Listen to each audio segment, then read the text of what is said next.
Hope everyone's doing good. This is breaking down options first class for Thursday night. So for me personally, this is one of the bigger things that I wanted to cover, and I know Jarvis was big on this too. But I really just want to focus on a lot of basic stuff just to get the intro going. It's probably gonna be boring and possibly just like a lot of stuff that you're gonna have to get familiar with. So I tried to throw in a few things that many of you may not know, but I guess we'll see as we go along with this. So let's see. I know I said this already, but give me some time with all this stuff. So basically options, there's two main things you can do, and that's calls and puts. Like I said earlier, this is going to be, the same old stuff for a lot of people here.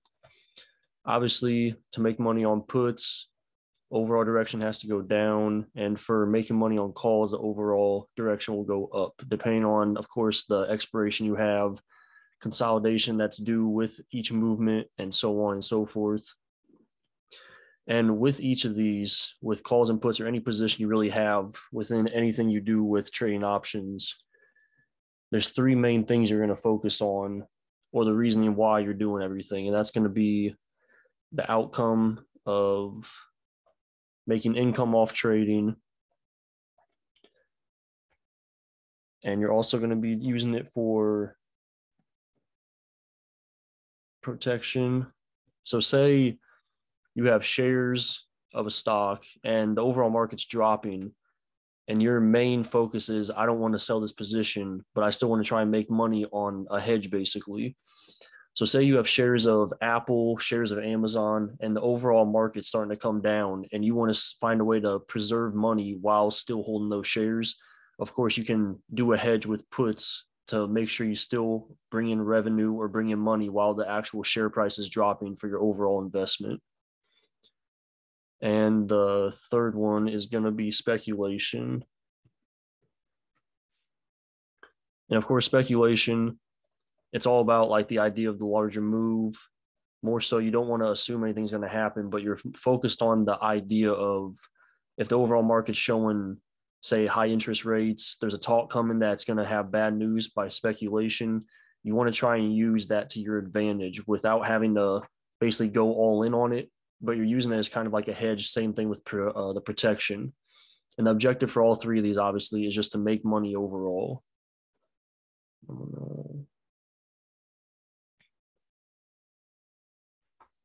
So with using, oh geez.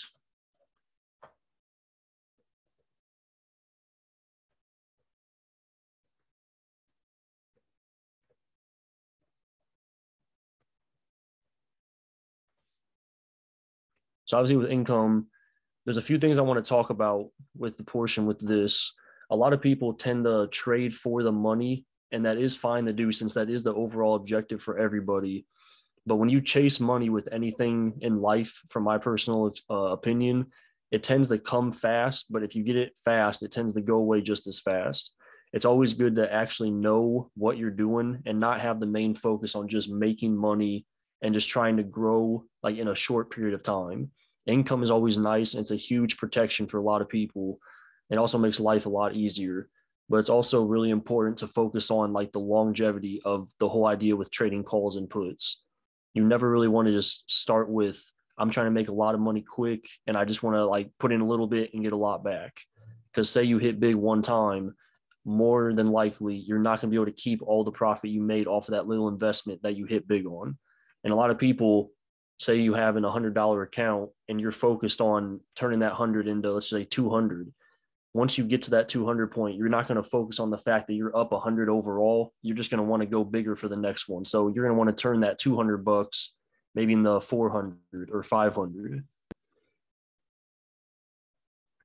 Now, I know it's easier said than done, obviously, but a lot of people don't realize that when you chase money and like you're trying to live off trading, it's hard to keep emotions separate because you're so focused on the financial status of these accounts as you grow them.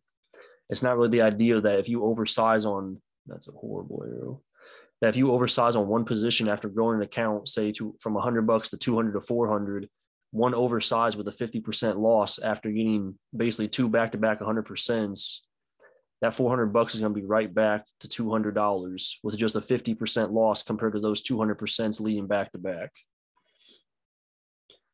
And then when it comes to the whole protection aspect, trading shares and having that ideal background, which I know a lot of people don't have a lot of money to actually protect anything, but say you're trading a stock that's pretty small. I sort of talk and type.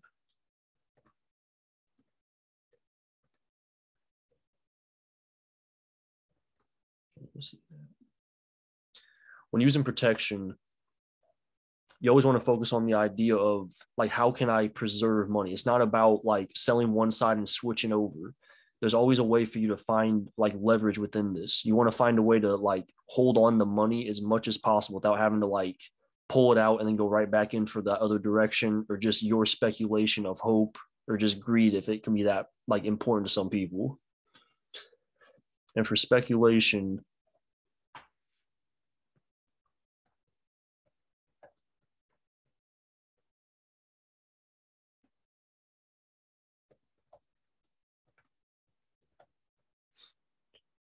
so a lot of people, which this is like the main part of trading, obviously, you want to use as much observation, as much data as possible to find these things that most news places will not announce. And if they do, they're trying to kind of throw you under the bus, basically. There's a lot of times where you'll read, say, news releases or just any type of facts that you could even question yourself, or that they're even just making up to draw the retail in, or just keep people away from the truth, basically. And I know for at least this week alone, a lot of people, when we saw the run up, it seemed like we were just going to keep going, which we all assumed going off charts that a pullback was needed, but going off the data and just the releases, it was possible that we could still keep pushing. The whole speculation with that is just the idea of like, what's really going to happen, like from a logical, factual standpoint. None of the hope, none of the anticipation of a move happening just to make a quick profit, or to try and flip your account quickly because you know that news is coming that's going to make the market move the way it does. And then, of course, with trading options or trading shares or having any type of trading account, you obviously have to have a broker. And there we go. Oh, geez. And I know there's a lot of brokers out there. There's a lot of different ones you can use, but from my personal opinion, a lot of stuff that I'm going to teach is all personal biased, along with asking other people like their opinions that I need to ask. So we're going to focus on just like three main ones that most people in Rippy Global use, if not almost every trading community. And the main one, of course, is IBRK, which is Interactive Broker.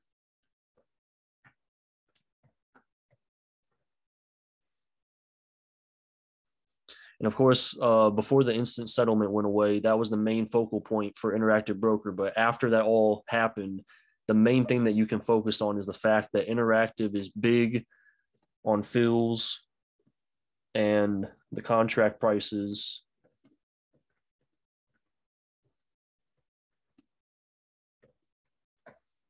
Contract prices can be a little expensive compared to others, and I'll touch on that more once I get to the other ones.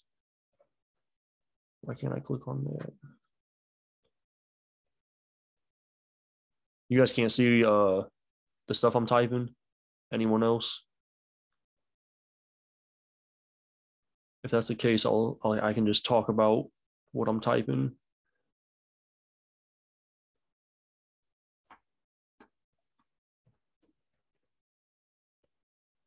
Can you guys go to the chat on Zoom and let me know if you can see what I'm typing, or if you can see the whiteboard at all? I can see it. I can see it.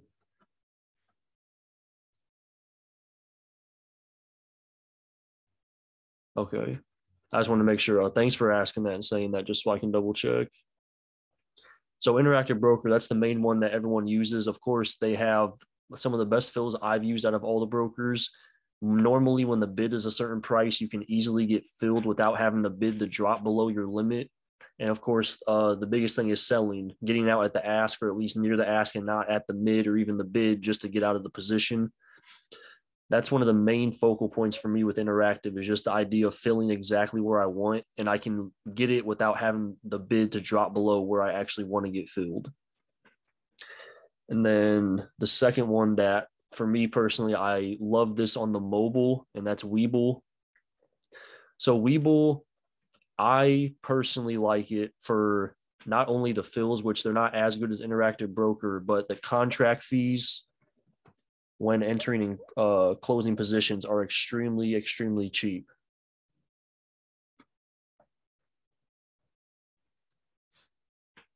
And an example of this, so late last year, one of my bigger fills I had on position, I bought about 100 contracts of Apple, and the total cost, like dollar wise, was only about $6 to enter the position with 100 contracts, and then selling that position was roughly $5 to $6. And I know just from sizing 20 to 30 contracts on Interactive Broker for SPX, usually they'll cost 30 to 40 bucks going in and then 30 to 40 bucks coming out. And I can actually, let me put this in. I know most contracts for Interactive are close to $1 per contract. And of course, they could be less, they could be more. Some of them I've seen at $1.30 for myself, $1.60. But I know Webull is extremely transparent with this kind of stuff, and they can be almost as low as 20 to 30 cents per contract you buy for a fee, if not the whole position.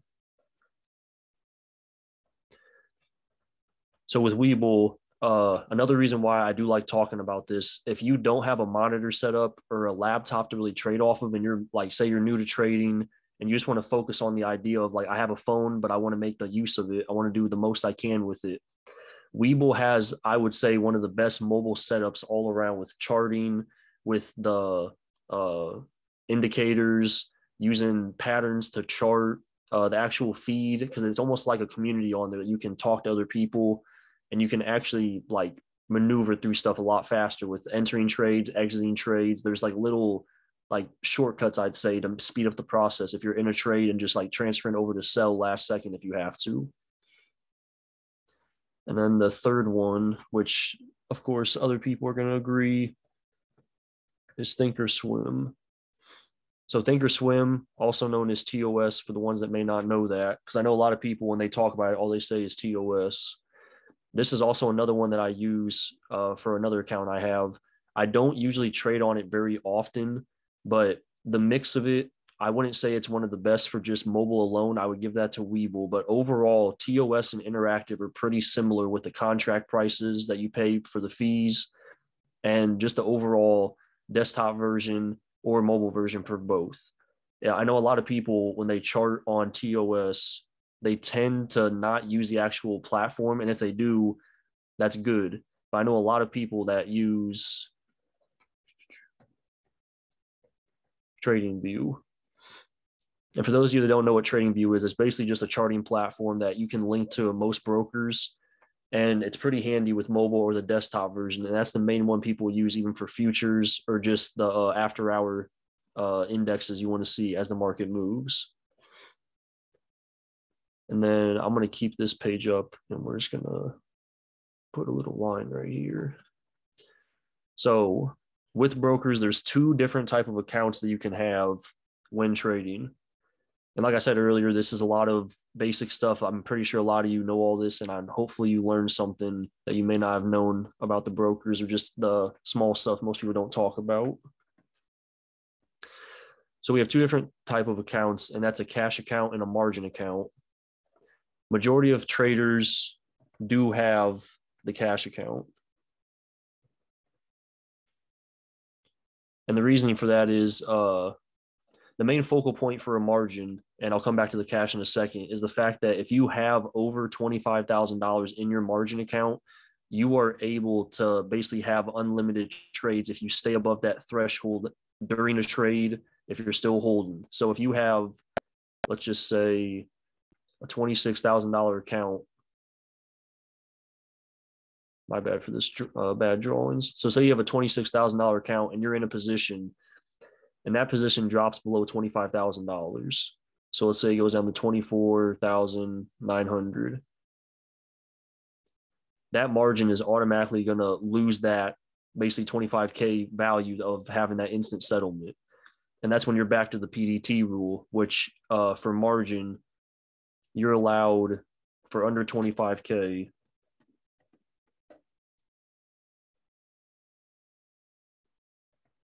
So it's called pattern day trader, which I'm sure most of you know all this.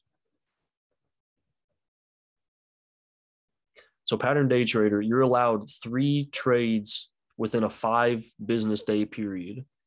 So for an example, if you're trading on a Monday and you buy and sell that same day, you have 2 trades left for the next 5 business days. And a lot of people think like, okay, so I have to wait till next Monday. It's like you still have 2 more, but you have to be very cautious and very picky with what you do. So say you trade, buy and sell on a Monday, and then Tuesday comes around, you buy and sell on Tuesday.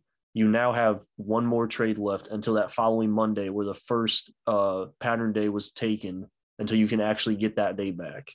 So if you do have a margin account that's under 25,000 and you use all 3 trades in the first, let's say the first day, Monday you buy and sell, buy and sell, buy and sell, you can't use any more trades until the following Monday.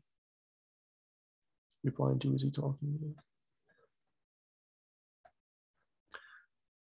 So when you're under that 25K threshold and you do have a margin, which I know most people don't, but you have to either be a swing trader, you have to be very picky and articulate about which trades you take and how your sizing is, because you can't, but you can't really risk much when you have this going on. I know when I first started trading, I did have a margin. I was under 25,000.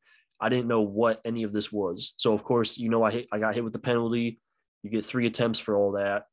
But after realizing that, it just makes you realize, like, why do I not have a cash account? Even if you're over $25,000 on a cash account, if you size properly, you don't need to use all that money in one day. It's kind of, I wouldn't say useless, but you have like a back hold to not really like keep you on this mindset of I have to stay above $25,000 if I have that margin. So with the cash account, it's basically, you have unlimited trades with settled money. And yes, a lot of people know this, and it's very important also to realize the risk that comes with this. A lot of people say they have an $1,000 account and they just want to go all in. Like, I want to find a trade. I want to go in with $900 and I'm content with that. You have to realize the risks that come with this. If you size in basically the whole account in one day with a cash, you can't use any of that money after you sell that trade. Like, if you're down $100, your mindset may be telling you, if I sell this, I'm down 100 for the day and I can't trade no more. I still have like that extra 100 since the original position is $900. But what can you really do with $100 when you just sold for a loss of 100? Like, you're going to be trying to chase that money you just lost.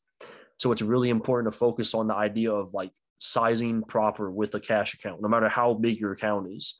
One major oversize and a loss is going to either, one, make you want to chase and get back the money you lost, which it's difficult. If you have $1,000 and you lose 100, that's only a 10% loss, but now you need more than a 10% gain to get back that account that you just lost the money in. So you're down 10% on the account. Now you need at least 12 to 13% gains for the total account to get back to break even on the day. It's very important to really like not even practice, but just like time everything. You want to like think everything through before just jumping into a trade. So many people, and everyone sees it happen probably daily, or you have those thoughts of like if the move happens right here and I only size light, I'm going to miss the entire move. I'm not going to make the amount of money that these other people are making. Like, what's the main purpose of why you are trading? What makes you want to keep trading? You have this cash account with, say, we're going to keep using $1,000 as the example. Can you tolerate only sizing $100, which is 10% of this position? How do you control emotion when you enter a trade? So controlling emotion is very, I mean, it's a personal aspect with how you are as a person. For me, I literally size for 0 every single trade. That's just how I'm able to handle everything. So with a cash account with $1,000, say on the day, I don't want to lose over 5% of my account. So I'm focused on the idea of, okay, 5% of $1,000, that's $50. So for me, when I trade, I'm going to size $50 in the trade. And if it goes to 0, I'm content. I'm not emotional. I'm not overthinking the process of I just effed up and I don't know what to do now. A lot of people, they'll have this idea of like the most I can lose is $50. So guess what they do? They size, let's say $500, which is half of the account for a $1,000 account. If you size $500, a 10% loss, that's your threshold for the total amount of the account being down 5%. So many people don't think through this stuff. They're so focused on, oh, if the move happens and I size 500, if it goes up 50%, I just made $250. My account's up 25% on the day overall. They're not accounting the fact that, okay, once I sell this trade, I can't use this $500 anymore. Like that 500 is done for the day until tomorrow. Any money I make with it or lose with it is going to stay with my account and I can't touch that. At that point, if you lose, you're focused on, okay, I still have half the other account to use. I'm going to try and get back what I lost. Whoa. Why do I feel whenever I enter a trade, it goes the other direction, and when I sell, it goes the direction I want to, but it's too late now? What am I missing? So I will remind me to come back to that question. I'm going to finish this real quick, but I do have notes to talk about with all that. Patience is a big thing, huge. So cash and margin, I just want to sum this up real quick.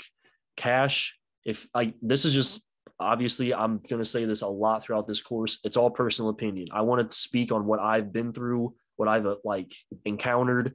If you don't have over like a good amount of money that you're going to be focused on $25,000 for a margin, having a cash account is fine. Like there's no issue with a cash account if you size proper.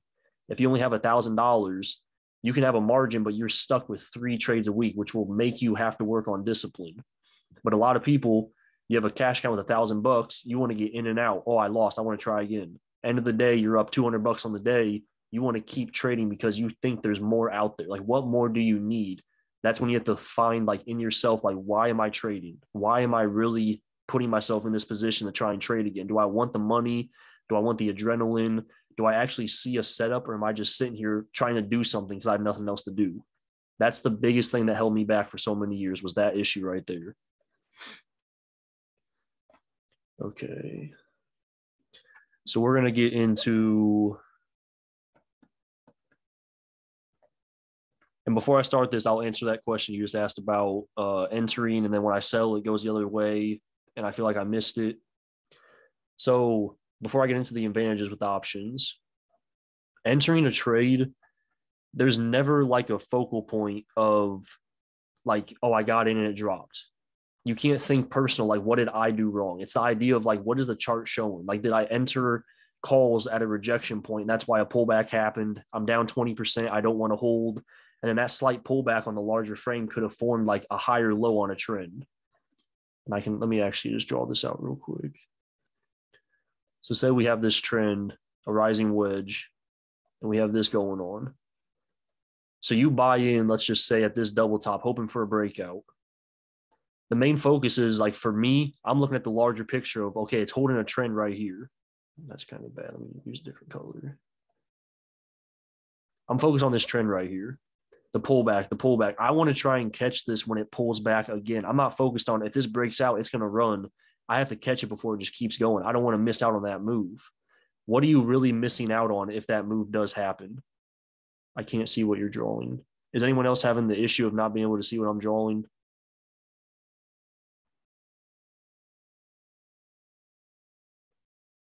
Oh, you guys have to change the page when I do that? Okay, I'm on page 3 right now. I'll start announcing when I change the page. That's my bad.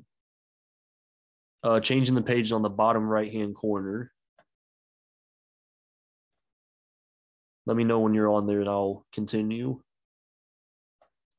Appreciate the help. Anyone that can do that, please do, because it's hard to really know what you guys see compared to me. So page 3 right now on the whiteboard. The idea of, so this breakout point, most people focus on, like, if it breaks out, what am I really focused on? Like you're more so hoping for the run up instead of looking at, like, okay, if a pullback happens, where can I enter at a cheaper price to lower my risk?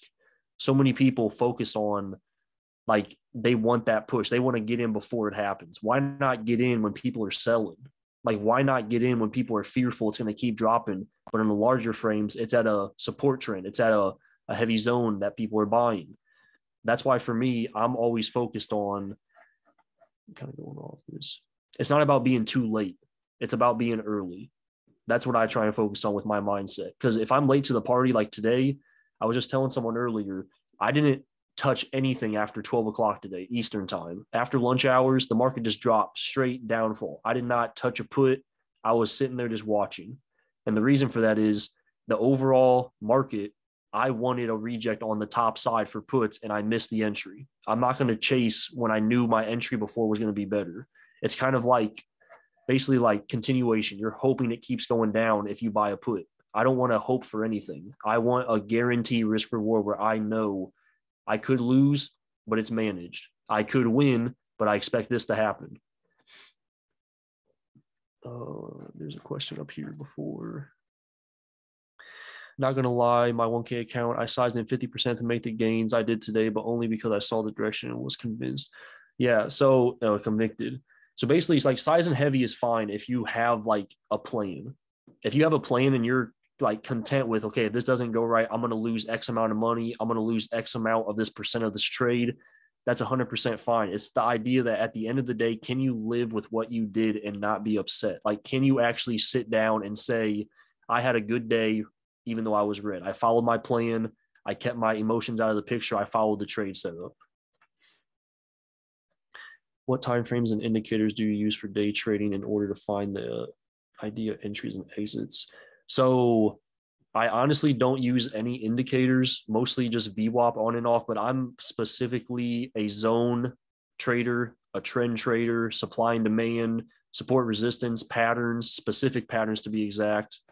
And I will touch on this a lot more for the weeks to come, so I don't want to dive too deep into this, but I'm a very simple, patient trader. I'm not anxious to trade every day. I'm not anxious to make X amount of money. I just want to throw money in when the setup is there and my risk is small. That's literally all I do. I tend to stay away from the 1 minute chart. Makes me too emotional. Yeah, so I never use the 1 minute chart anymore. I used to use it because it makes you so hyped to see the stock moving at a 1 minute pace. But as you grow as a trader and just as a person in general, you start to realize that the long-term timeframes are a lot more important than just like the here and now. Okay. So erase this. So advantages with options. So obviously we talked about this earlier, but one of the main things is leverage on investments. I'm going to spell stuff wrong throughout this. So leverage on investments. Obviously, say you have shares of a company and the overall stock is going down. You can buy puts. This is obviously a hypothetical. Say you're shorting a company, which means like you're shorting shares. You can buy calls if it pushes up to basically limit your risk on the shorts of shares you're shorting on the downside. The idea with options for leverage is the fact that you are paying less for a higher percent return. Yes, some contracts will be more expensive than the actual shares, but I'm pretty sure we're not going to see Tesla run 100% in a day from a share perspective.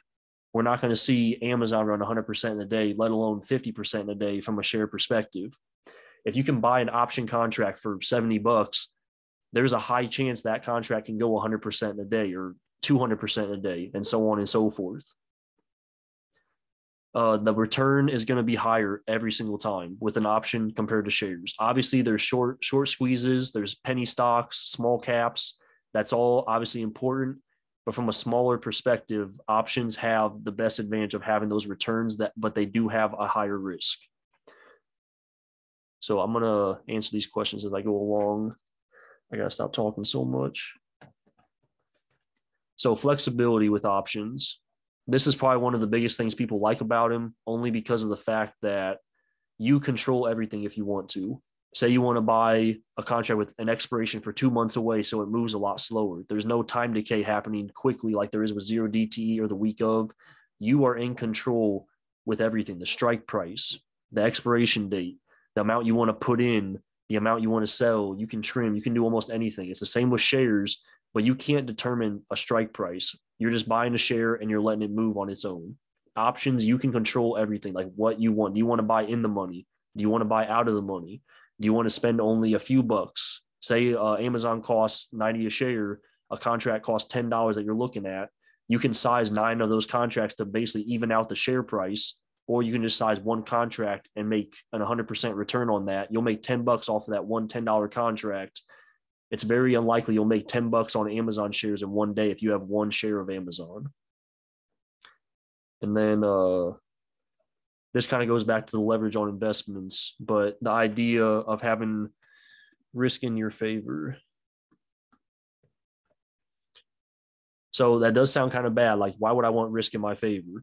The idea with that is looking at it from a different perspective. You're in control of what you're risking, just like flexibility and the leverage. You control it all. You can make any choice you want at any point. If you want to get out, you get out. If you don't want to buy like at the money contract, you want to spend less, buy one that's out of the money a few slots. Your risk is in your favor. You're controlling it. You literally have the say so in it. With a share, you buy, you sell. That's it. An option, you can pay less for a contract that's farther out.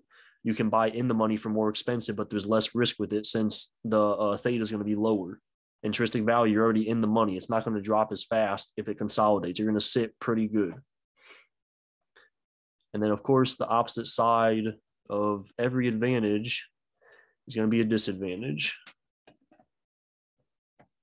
I'm hoping I'm not spelling any words wrong. So disadvantage, I should probably type the rest out.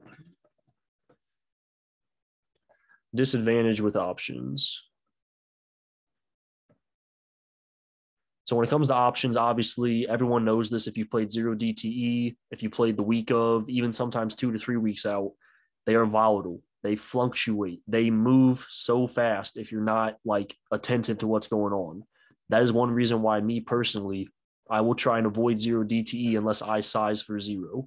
If I size a position expecting $0 as the outcome, like $100 goes to 0, I'm fine with 0 DTE. But when I'm taking a serious trade where I don't want to deal with anything, I just want to enter and be calm, I'll add on 2 to 3 weeks. I'll play the week of, but I'll size very light right at the money. So that way, if the stock goes in the favor I need, I'll be in the money shortly, and a time decay will not kill me if the contract sits at that point. Another disadvantage, which it's a two-way street just like earlier. So the expos you choose. When it comes to options, obviously you have to have an expiration. You can't just buy an option and whatever happens, happens. The disadvantage with this, if you buy a contract that's 0 DTE and the stock does not move, it sits all day, chop, chop, chop. Your contract's going to lose value, even though the share price of what you're buying is not moving or losing value. You're taking that risk. If you add time, you'll still lose if the stock sits, but you're not going to lose as fast with your investment you have inside this that you're trying to make money on. You really want to focus on the fact that these disadvantages are going to haunt you and they're going to hurt if you don't focus on like how to avoid them. How can I make the best out of my decision? How can I choose the best contract? And so on and so forth. Let me answer one of these questions. When you swing trade, how do you know what expiration date to choose? Is it based on volume? So when I swing, obviously the first thing I focus on is where is the chart sitting on the larger frames. I don't even look at the contracts before I look at the chart of a stock. Because if the setup is not ideal, there's no point in me even thinking about a position. I don't want to hope for anything. I want to see a legit setup that I've played before in the past that I actually can not make money on, but I know my risk is minimal and my chances of making money for that reward is a lot higher. After looking at the chart, say I see a setup that's good, I know it looks great, I'll start focusing on, okay, do I want to add time to this? Like how long do I personally think it will take for this contract to move with the share price? Will the actual stock drop fast? Will it rise up fast? Depending on where it's sitting, if you see a move coming and historically, like when this breakout happens, it moves 4 or 5 points in a day from a price share perspective. I'll play the week of or the next week. But if I know, I know with Baba, I talked about this with the charting session, the breakdown was coming.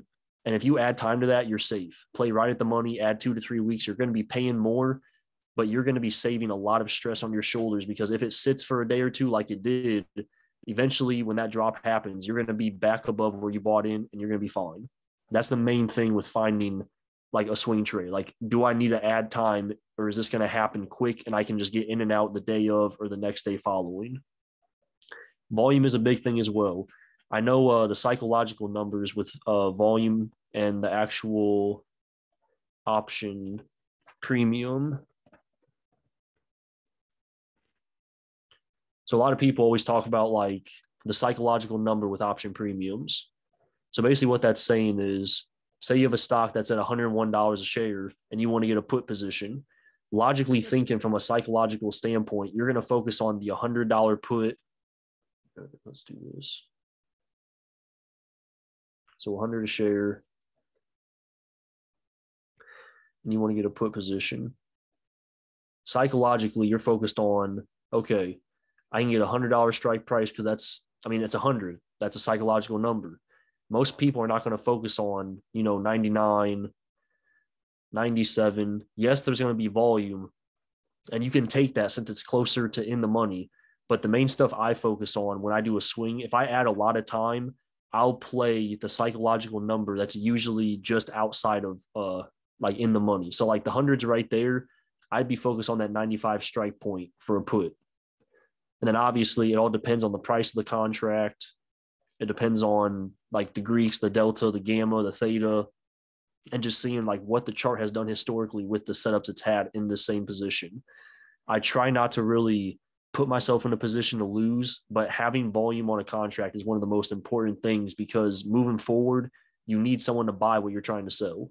And the more volatile it is with the volume on the premium, it's going to move a lot better when those wicks happen on the chart. If you have major back-to-back green candles, people are more than likely going to want to chase that to try and get in. The 100 strike price, the 95 strike price, it all just depends on what you personally want. Entries, how do you find the best entry, Sayacon? So I actually have screenshots I'm going to show at the end of this course that I am going to put on the screen if I can figure that out. So I'll show you about the fills and everything. So I'm going to page 4 now. I'll start announcing that now that I know. Page 4 of the whiteboard. Okay, so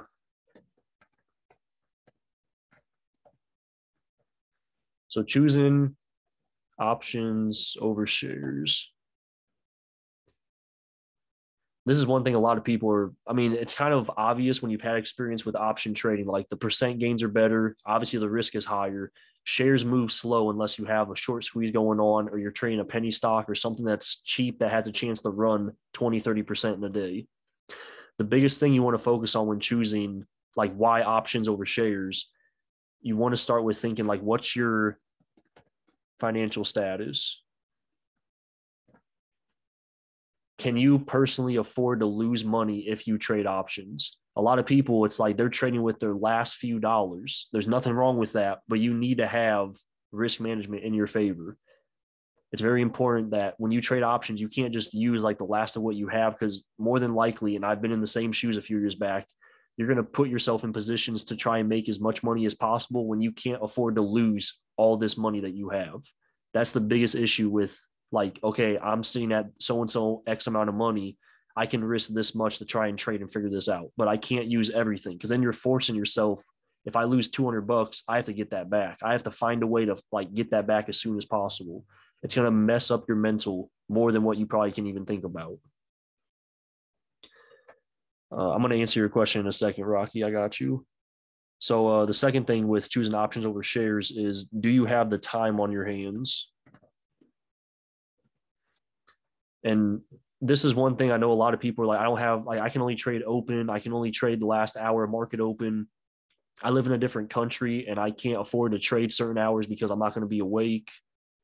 The biggest thing you want to focus on is like, what can you afford to do? Like, what can you put time in and what can you make time for when doing trading?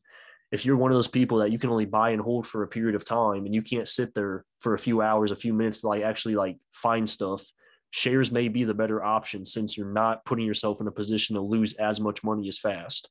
It's very unlikely Amazon's going to drop $20, $30 in a day. So you're not going to risk that much money.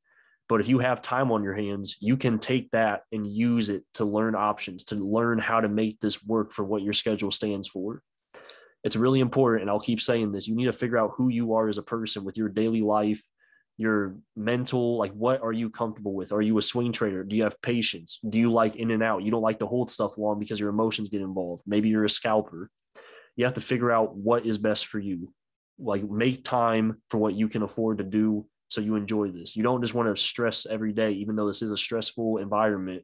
You can make the most of it with what you have in your life, with your time, your family, with what you have to do, your job. You just got to figure it out on your own. I like scalping tape. Yeah.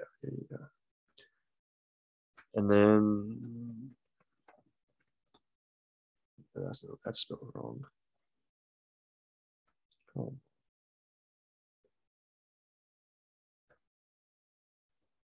You guys are gonna dog me now. Can't figure this out right now. Okay, so trading, obviously, everyone wants to hit a milestone. Everyone wants to hit that point where it's like, I finally did it. I made it. Okay, yeah, people are hoping in the chat. So yeah, accomplishments. Do you want quick money? Do you want to preserve money? Do you want to take your time? Do you just want to hit a X amount of money, then you're just done with it? It's important to realize what you want. If you want fast money, shares is not the way. You're going to stress yourself thinking, I'm not doing good enough. I'm not making high percent returns in a short period of time. Maybe you want to switch to options and learn how to use it, but you have to understand the risks that come with this. There's a lot of stuff with trading options that people don't talk about, and I'm going to do my best to cover the stuff people sugarcoat. They cover up to draw you in. I will make sure that you understand like what's really going on with options on a deeper level, to understand the mental side of it, the emotional side of it, because making money is just a byproduct. No one trades and makes money and they're just happy every day. There's always something that goes on that led them to that point or that they're going to get to at some point. And then, of course, I kind of just touched on that just now, but so trading, obviously, you're going to have emotions. Everyone has emotions. If you don't, I congratulate you. I wish I was like you. Everyone has emotions. Trading is stressful. Trading is so irritating at some point. I mean, even to this day, I get irritated. Everyone does. If you don't, like, congratulations, that's amazing. But it's just one of those things where you have to learn, like, can I lose money? If not, I can't trade this heavy because I'm going to get emotional. Do I have time to trade? Because if not, I'm going to get emotional about my life outside of trading. I'm not putting time into these people. I'm not putting time into these people. And then, of course, like, are you stable enough to really succeed 100% of the time? You can't win every trade you take. And that's one of the hardest things people can't like come to terms with. Like, you won't win every time. If you manage your risk and your reward, you're going to win in the long term. That's the biggest thing. Sizing light and realizing if I lose, I lose. But when I win, it's going to outweigh all my losses. That's when risk reward comes in, and realizing the emotions that come with trading for your personal aspect. Like, what about you makes you emotional? Is it holding on to stuff? Is it in and out? You just can't do it. Like, you have to figure out what type of style fits your personality trait. It's very important to really like dig into who you are if you want to make this happen for you. And then let me answer some of these questions. What is the difference between volume and open interest? Does more open interest mean good or bad? So I'm gonna go to slide 5 for this, just so I don't clog up this specific page. So page 5 of the whiteboard right now.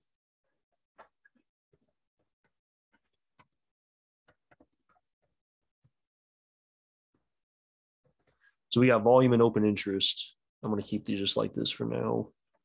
So volume obviously is just the total contracts bought on the day. So it's noon Eastern time. There's 10,000 contracts bought. That's just the volume for that specific premium. The open interest is contracts that were bought the business day before. So obviously on a Monday, it'd be Friday, Tuesday, it'd be Monday. Those are contracts that are held overnight into the next day. That number will not change. The only number that changes on the day of is the volume out of these two. So open interest, it's good to have a high number, but then again, sometimes the volume is going to be high and there's no open interest because the day of is just a hot day for that specific stock or that specific premium. Open interest is important, but you don't need it as long as there's volume on the stock. I mean, open interest only shows like what's happened the day before. It gives you a perspective of who all held this contract overnight and they swung it basically. That's what open interest is compared to volume. I would, for good or bad, high volume is always good. It obviously depends on if you know a stock specifically for their premium chart. I mean, their premium list. Because if you see low volume on Tesla, you're going to know right away, like, okay, Tesla usually has 40,000+ contracts bought every day on specific premiums. I'm not going to trade a Tesla contract if there's only 1,000 contracts bought come at the end of the day. You want to like get familiar with specific stocks and their premium charts, basically. Like, what are they showing? What's the consistency? What's like the average I've seen over the past few weeks for this specific stock, whether it's Amazon, Tesla, or Apple. You want to get familiar with like which ones have the most volume, and it's always consistent. Usually open interest will follow at that point for those. Do you or anyone in Rippy use the iron condor strategy? Seems to help well with chopping markets. So I personally have never heard of that, but I am going to write that down and look into that after this is over. And don't be scared to say stuff that you feel is like not right or it's kind of out there and you're not sure if anyone even understands, because there's a lot of stuff that I don't know. I'm always a student of this game. Whether you think about it or not, I can learn from you just like you learn from me. So anything that you guys have questions about, I mean, say it. There's no such thing as a stupid question. The longer you hold that in, the less chance you'll get of an answer for it. Timo, I just saw what you said about the volume and everything. I appreciate you for that. Do you ever do VC? Would love to trade live with you. I've been thinking about going in the VC for Rippy Global sometimes later in the day, more so after 1 o'clock Eastern time, just to talk to people about emotions and whatnot. So we'll see if I end up doing that consistently. One thing I like to do is just talk to people, even if we're not trading. So I would be in favor of doing that. Would you explain more about Greece or that? So the Greece we're going to cover later. We want to cover risk management and just journaling processing before we even dive into the actual purchase and selling of Greece and how they move. Well, not Greece, but options. But that will come in later, I promise. The last thing I really want to do is show, because I got about 13 minutes. Okay, how can I do this now? You guys are going to have to walk me through this as I... Oh, here we go. So tomorrow is Friday. We all know MM's tried to F us that day, but tomorrow is also jobs report. Do you think we'll make an actual move?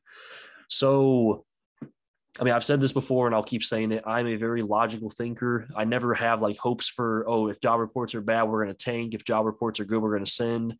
After a day like today, you want to think from a logical standpoint. How much lower can we really go? Is there going to be a relief bounce in the morning for us just to tank later in the day? I don't like trading open. That's one thing I can't do. Not that I can, but I'll probably lose. That's just not my style. I know my style, and that's looking at charts after about 11 a.m. Eastern, and I like to play later in the day. I like to see a direction on the day of, then use the overall market sentiment from a larger time frame. Regardless of the job report, I truly think there's going to be a move tomorrow. Whether it's huge or small, we're going to move relatively well. I don't think we're going to chop all day. That's just my personal thoughts on that. I need to see if this is gonna. I may have to share my screen. Sharing screen. Close the whiteboard. Close the whiteboard. Screen 2. Okay, you guys see? You guys see this picture? I just want to make. Okay, good. So, Coco, this one's for you, buddy. So, this specific picture, on the left side, we have Amazon like stock. This is just the Amazon shares. On the right side, we have Amazon 93 call. And this is for the following week. This is not the week of. So the reason I showed these, it's mostly the fact of like when you add time to contracts, the premiums move a lot slower and in a lot more correlation to the actual like share of the company. So like with Amazon on the left, you see the red highlight and the blue highlight, how it's basically a double bottom. And then when you look over at the right side, which is the actual contract chart, I highlighted the same time frames where that move happened on the actual Amazon chart. The differential between these, the white bottom, which is the red highlight on the left, is $233 a contract, so $233. This double bottom, which I will buy calls on a double bottom, that entry only dropped about $7 a contract. That's the risk.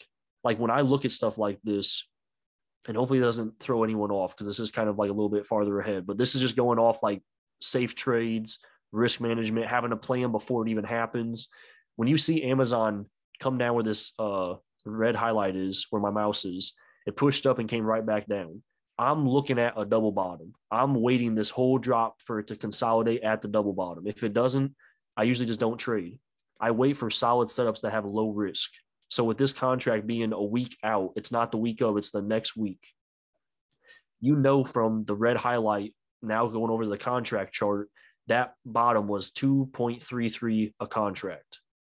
If I set a limit for that, if it comes back down for a double bottom on the left side now, I know that I can enter at 233 if it hits a double bottom, and I'll get in.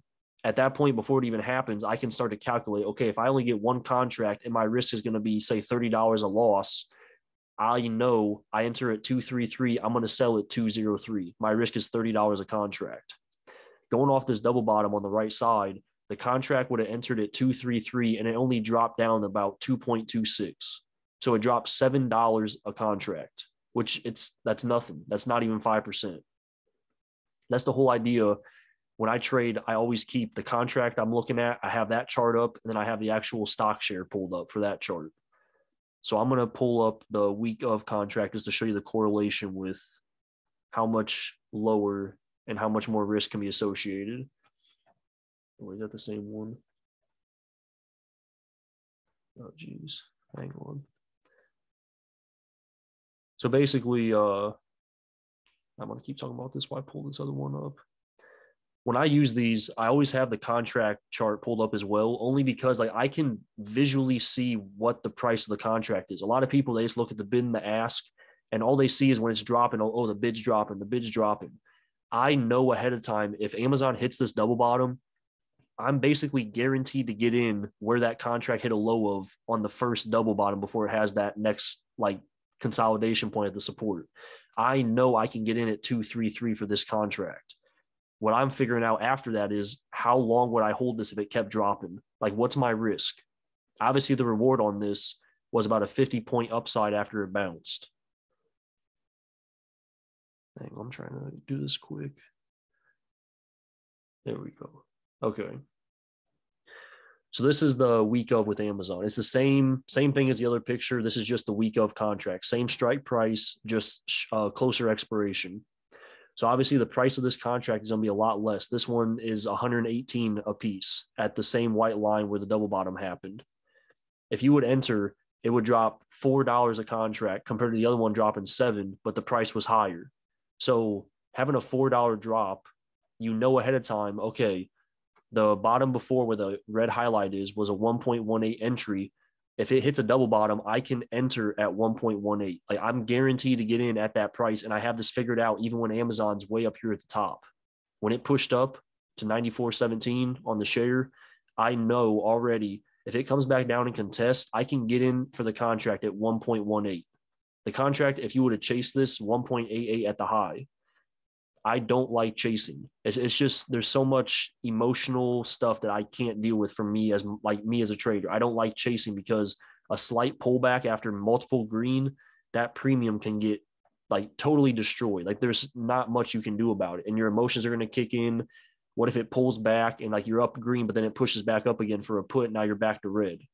I try and find that risk reward sentiment on the lower side. So like with Amazon here on this double bottom, I'm just waiting. I'm waiting for that pullback. I'm waiting for it to have another hold, consolidation, and rip on the upside. Because then if I enter it, like for this contract on the week of, if I enter at 1.18, I know ahead of time, okay, if I size one contract and my risk is going to be $50, I can hold this all the way down to basically a 0.6 area.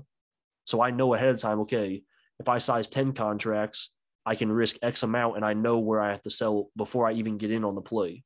I'm always focused on the risk compared to the reward, only because I don't want to be excited about gains that have not happened yet. I'd rather prepare for the downside so that when it happens, I'm not like freaking out like, oh, when do I sell? When do I cover? And we're going to look at the SPY one now. So this one's going to be a little bit more confusing because it's puts for this. So we're just going to focus on the white highlights on both of these. So this was SPY, and this was 0 DTE the other day, which was yesterday. The white highlight on the left side is the actual SPY chart. That's a double top, obviously. If you look at the contract chart, the two white highlights is the same double top, but the price is way less. Notice how a lot of people, they see a double top and they're like, okay, if it rejects here, I'm going to get puts. You can determine off of this contract chart, the price is going to be less than when it had the first formation at the first white highlight. Does this make sense to everyone? Is this kind of like a little bit too much? It's like a mirror image of just the contract with the actual movement of the stock shares. Because literally when I'm doing this, this is like how risk reward is like, for me, pictured out. It's not just like numbers and emotions. I can picture everything before I even do it. So like looking at the red highlight on the contract chart was actually the same price as the high of the day on SPY, the first double top, the first area that had the double top. That red highlight is the same contract price. So you know, okay, we pulled back and we're pushing again. If we hit that double top where the second white highlight is, we can get it cheaper than $31 a contract. So you don't want to just like fill blindly. Like you can plan ahead of time. You can think about like, okay, I know the price will be less than $31 if we have that double top on SPY for me to grab a put. I can plan the size before it even happens. I can plan what I'm going to risk before it happens. And then let me see if I can find this other one. So this is going to be SPY a week out. You can see by this, the correlation with the red highlight and the white is more mirrored with the actual stock chart of SPY. That's because you have more time. The contract price, if it consolidates and moves, isn't going to lose value as fast. So it's going to look more like a mirror when you're looking at the put for this SPY contract. You're looking at the double top, which is the left side is the same picture as the one before. The right side is just a week added onto the actual SPY contract, or a few days, I should say.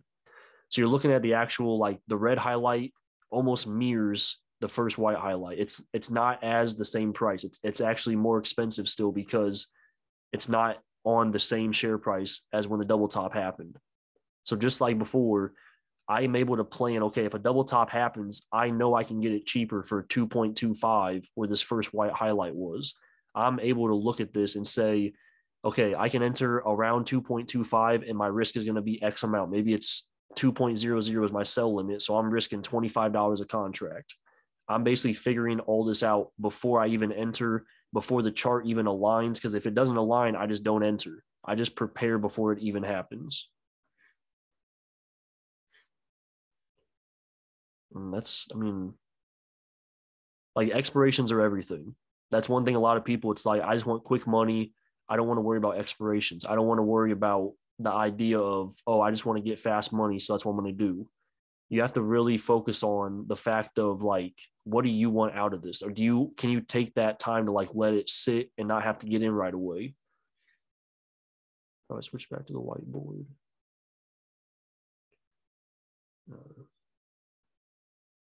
But yeah, like, does anyone have any questions or anything? Hopefully, I mean, this ending was probably pretty bad compared to the stuff I was talking about just before.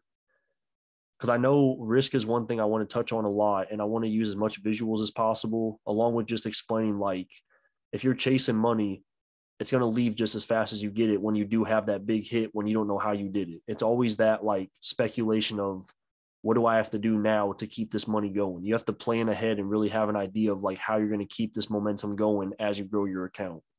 There's so much stuff that you can do with, like, charting, predicting, pinpointing. There's a whole lot of different stuff you can work towards.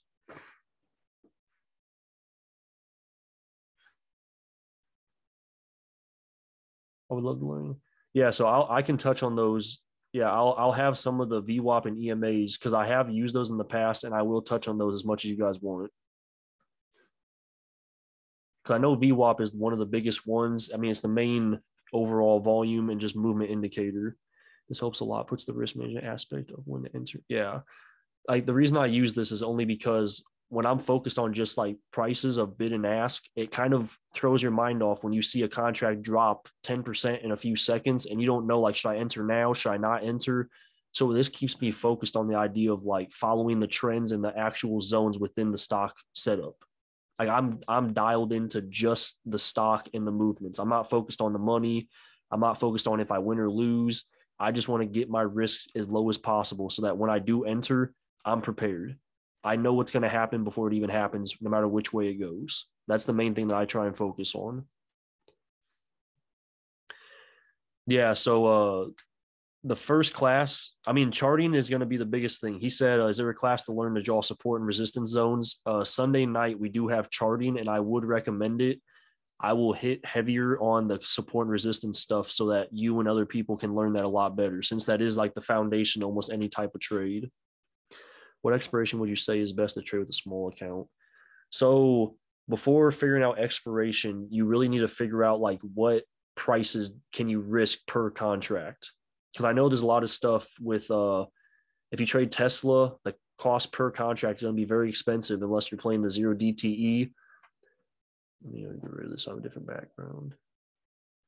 So I know with I mean, just the idea of small account, like what can you risk per contract? I mean, there's a good amount of small stocks like Ford, American Airlines, DraftKings. I mean, like you need to find stocks that are cheap, but they can still move. They have enough volume to push it in a day. Because if you have a larger account, you tend to want to stick to like Tesla, Apple, Nvidia, AMD. But depending on the expiration, the price will always vary with what you're trying to enter with. Any course on YouTube videos you would recommend to learn charting basics? Personally, I am not too sure about videos to learn. Best way for me to learn was just to do it. I mean, if you can find pictures of like what support and resistance look like, all you have to do is have the chart pulled up and really just like mirror what you see on pictures or other videos and just learn as you go. Definitely being on the Sunday charting will help a lot. And I try and go into detail about why specific stuff aligns the way it does. Yeah, definitely. Any questions, just let me know. I'll keep answering questions, but I'm gonna stop this.